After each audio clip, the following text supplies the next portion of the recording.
think we've got a little bit of ice down there.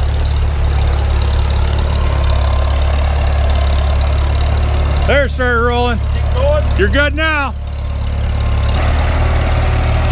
Took 2 tractors to get it to move initially, but smooth sailing now.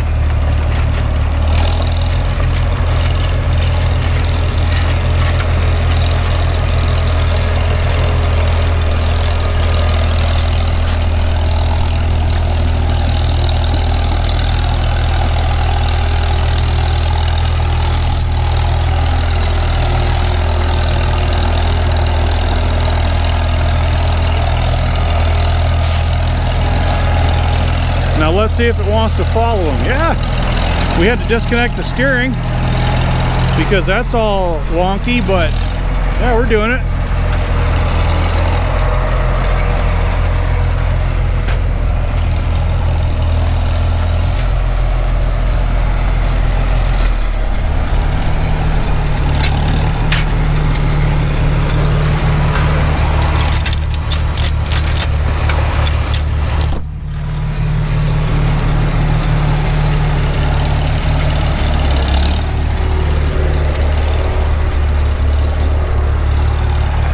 Started off a little bit stubborn, but once we got all the wheels to roll, it didn't move too bad. And Senior's wasting no time. We are going to rip this thing down today. So what have we been doing? Well, the recent broken tap debacle on X231 has prompted me to decide that, well, we need to just take a step away from that for a minute. And this tractor has a couple of pieces in it that I think we can use for old Christine. So we've been talking about scrapping this old Hulk for a while. I'll just do a little walk around for you here. So serial number. So this is kind of a hybridized unit. It started out as a rather rare tractor in its day. You can see model UD, have a serial number of 9800082.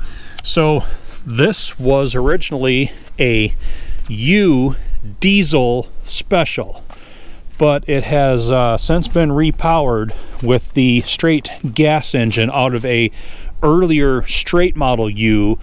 So, well, they made 467 of these U diesel specials, and this one is number 82.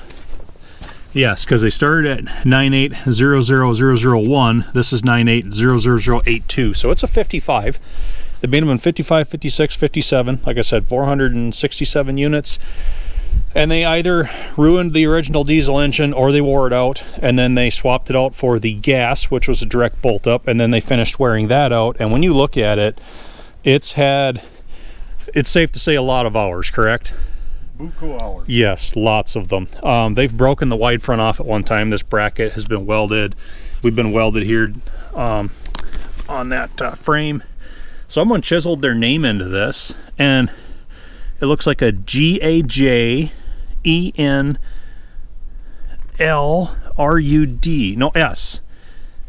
Gadensrud. I don't know. I've heard of a lot of names like that around here, but that's a new one on me.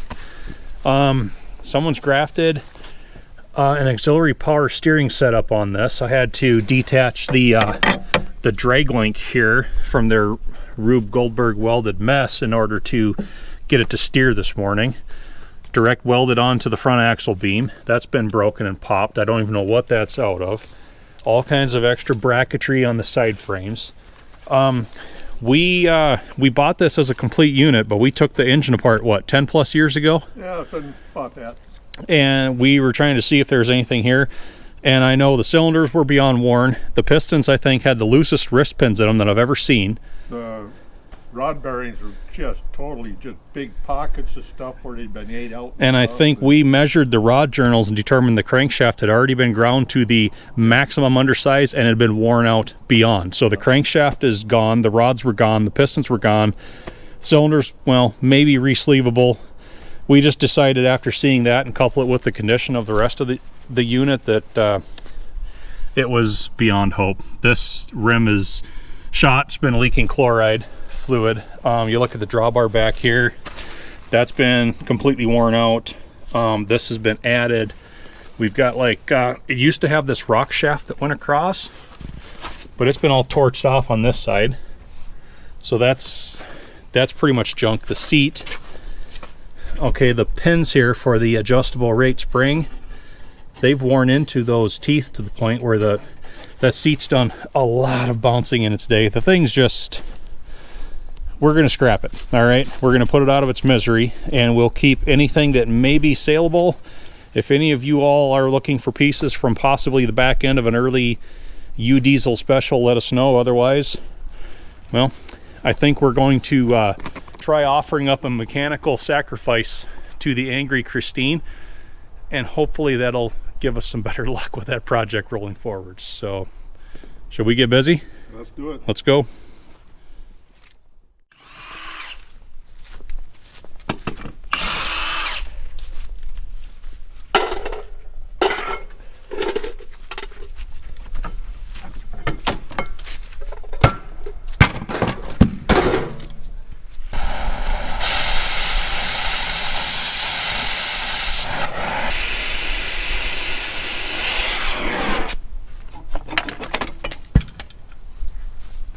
The old guy that put this together, he liked his welder. You're not kidding.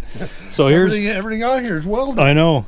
It's bolted and welded. That must be a farmer weld. So here's the power steering. So we've broken the pitman arm at one point, welded it and gusseted it because, you know, high performance tractor.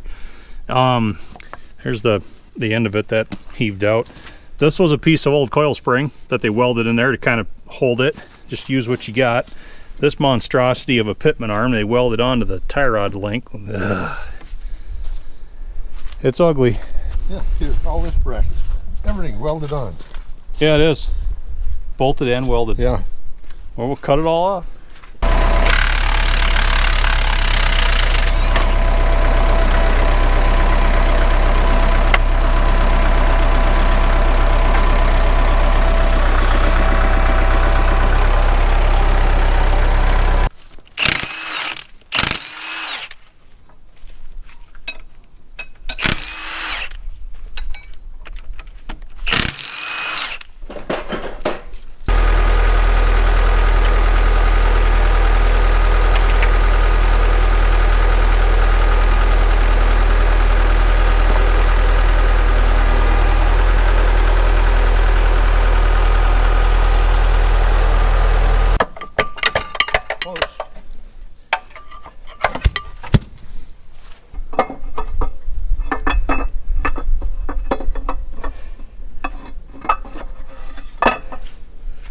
Boy, let's look at the size of that oil pump track. Yeah.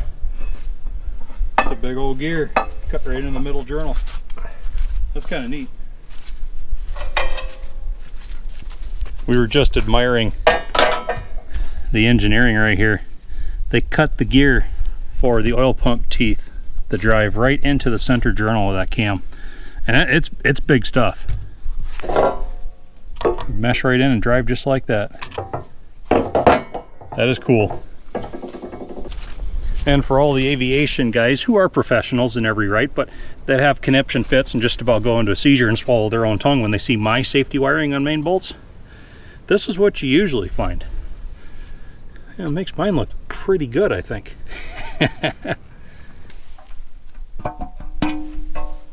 That's the last piece out of there. All right, so Senior and I, we're deciding how much of the back end we want to do yet tonight, but we get to looking at some of the stuff on here. There's a lot of mystery items. I think that might have been to hold a hydraulic line. That's a breakaway. But then down here, we've got this thing, a rubber on the back. We got one on the other side, rubber on the back. Steps to get up on there. Those are motor mounts from an engine. So yeah, you'd step on that to get up. So I put one of those on each side. Must have been a short guy. And then here, we've got this thing. So we got a hook on that end. They're welded together, two of them, okay? That's kind of like a handle, but then it comes in and they welded it into like the brake lock stuff. So it moves the brake lock somehow. You'd reach it easier from the seat, but the Rube Goldberg stuff on this tractor's been amazing.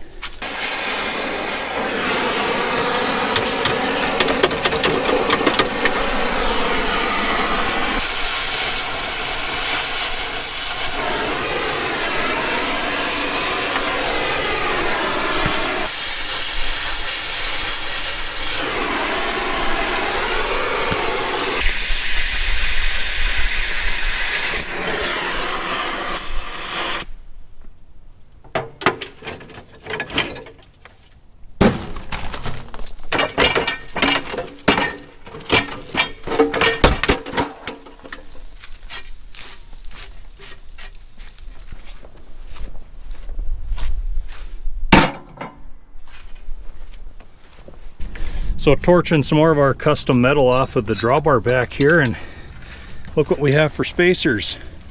We've got a spider gear out of a rear diff, spacer on that bolt, look at that, ball bearing. You don't have a stack of washers, throw a ball bearing under there, yeah, I'll tighten them all up.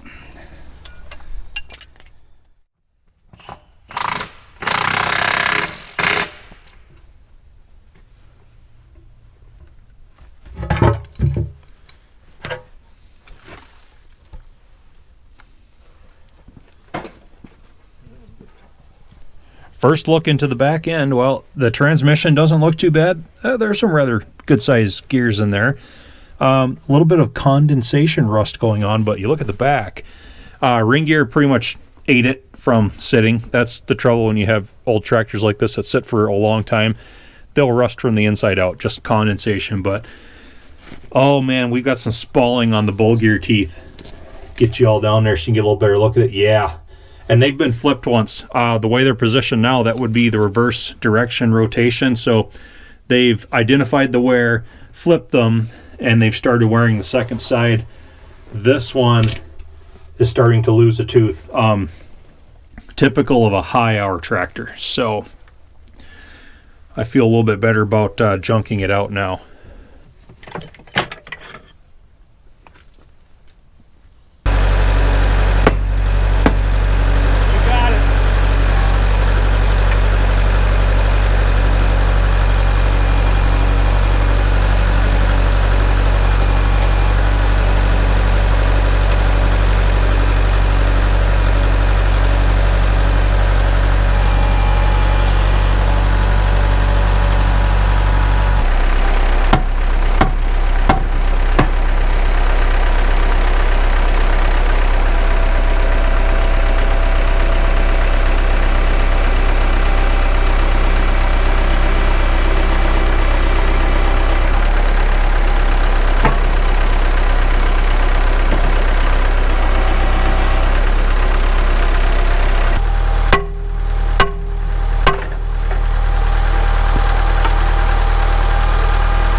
Okay everybody, I've got to show you something impressive. I'll get these bull gears out, and they are substantial gears, okay? And we knew we had some pretty profound tooth wear going on. You can see all the brittling happening, and they've been flipped once. Both sides are worn, but you've got to see this other one. Now I saw that it had like a crack and a loose tooth. I didn't realize how bad it was until, oh, come on here, until I got a better look at it. And coming off of the loose tooth, which is just about ready to heave out, there's a crack that goes all the way through the meat of the gear down into the web and ends about right there. And then going through to the other side, we've got another huge crack. You can see, look at the opening right there, down in the gullet. It goes all the way across, and it extends all the way into that opening right there. So this was not long for the world. It was ready to shell like this whole 1/3 of the rim right off. But yeah, look at the wear on those teeth. This thing has done a lot of work in its day. Tons and tons of hours. That was definitely ready to explode. Well, the end of day 2, that's the pile that we got, and it's all done. Case is empty. Senior's going to soak the last of the sludge out before we prep it to haul off for scraps. So show you one more bit of carnage here. In addition to that bowl gear that was ready to blow up, we've got, this is the counter shaft in the bottom of the transmission, and this is where the rear bearing would ride. And you can see that that line right off the end of my finger. That is a crack line, goes all the way around. The rear bearing mounted on that space there, and then the spline back here is what drove the PTO. So whether it had a shock or a bind in the PTO system at one time, I don't know, but that whole thing was getting ready to twist off back there. So all right, let's clean up the mess, and then we'll pull the pieces that we need for X231.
Okay, everybody, the reason we wrecked that entire U diesel special, well, in addition to that whole tractor just being a mess, it actually had very good sleeves in its front bolster that are the same power steering piston sleeves as the prototype and the later model 445 used. So these cleaned up very well. We were in dire need of them too. See that? That's going to be an excellent fit. They look very good on the inside. This one, you can even see some crosshatch in there. So yeah, as you can see, all the sleeves from X231 and our parts units were very, very bad. We did not have any good options here for pieces, and no one that I have talked to has these. I can't find any of them new.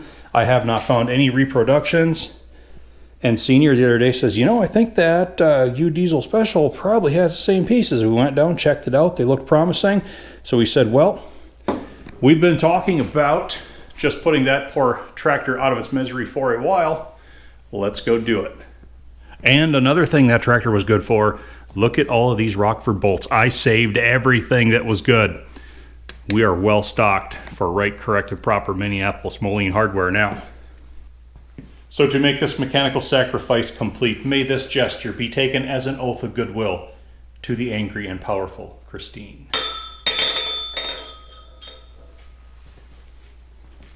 And may we also anoint her tractor stand with the pleasing aroma from the gear oil of the recently parted.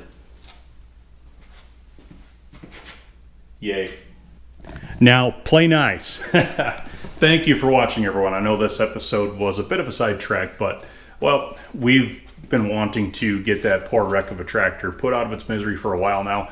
We were able to clean up the place a bit. We got some good parts out of it, and hopefully made up for ignoring Christine. Maybe she'll be a little bit more cooperative from here on out.